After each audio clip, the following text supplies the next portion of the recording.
ఇప్పుడు no cost cough syrup తో 60 రూపాయల విలువ గల ఇన్హేలర్ పూర్తిగా ఉచితం. దెబ్బకి దగ్గు జలుబు మాయం. చిత్తూరు వాళ్లు బెంగళూరు చెన్నైలను ఏలుతున్నారన్న తన వ్యాఖ్యలకు ఎవరైనా నొచ్చుకుని ఉంటే క్షమాపణ కోరుతున్నారని చెప్పారు చిత్తూరు ఎమ్మెల్యే గురజాల జగన్. తెలుగువారు దేశంలో ఎక్కడైనా రాణిస్తారన్న అర్థం వచ్చేటట్టు మాత్రమే తాను మాట్లాడానని తెలిపారు. తనకు ఇతర భాషలను, ఇతర రాష్ట్రాన్ని కించపరిచే ఉద్దేశం లేదన్నారు. అయితే బెంగళూరు, చిత్తూరులోని కొందరు ప్రత్యర్థులు తన వ్యాఖ్యలను వక్రీకరించి దుమారం రేపుతున్నారని ఫైర్ అయ్యారు.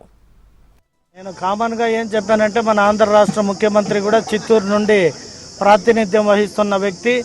అలాగే చిత్తూరు వాళ్ళు బెంగళూరులో కానీ చెన్నైలో కానీ మంచి స్థాయిలో ఉండారు, దేశ ప్రధాని కూడా కీర్తించే ఒక వ్యక్తులు చిత్తూరు వారు అని చెప్పుకుంటూ నేను మాట్లాడడం తప్పితే ఏ ఒక్క వ్యక్తిని కానీ, ఏ ఒక్క భాషని కానీ, ఏ ఒక్క ప్రాంతాన్ని కానీ ఎక్కడ కించపరిచే విధంగా ఎవరి దగ్గర మాట్లాడను, ప్రవర్తించను. కూడా కొందరు రాజకీయ లబ్ధి కోసం ప్రాంతీయ తత్వాన్ని, కులతత్వాన్ని, మతతత్వాన్ని రెచ్చగొట్టే పార్టీలో నాయకులు ఉంటారు.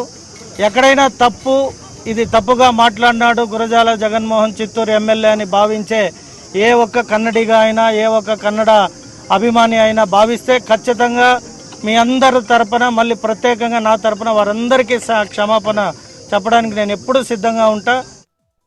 అంటేనే ఈరోజు ప్రపంచంలో బెంగళూరు సగాన్ని పరిపాలిస్తూ ఉండే చిత్తూరు వాళ్ళని చెప్తారు. చెన్నై పోతే చిత్తూరు వాళ్ళే పరిపాలించేది. ఈ భారతదేశంలోనే ప్రధాని గారే చిత్తూరు నుండి ఎన్నికైన మా నాయకుడు నారా చంద్రబాబు నాయుడు గురించి చాలా గొప్పగా అనేక సభల్లో చెప్పాడు. అంతకంటే చిత్తూరు వాళ్ళకి వేరే ఎవరో కిరీటాలు పెట్టాల్సిన. నేను కామన్గా ఏం చెప్పానంటే, మన ఆంధ్ర రాష్ట్ర ముఖ్యమంత్రి కూడా చిత్తూరు నుండి ప్రాతినిధ్యం వహిస్తున్న వ్యక్తి.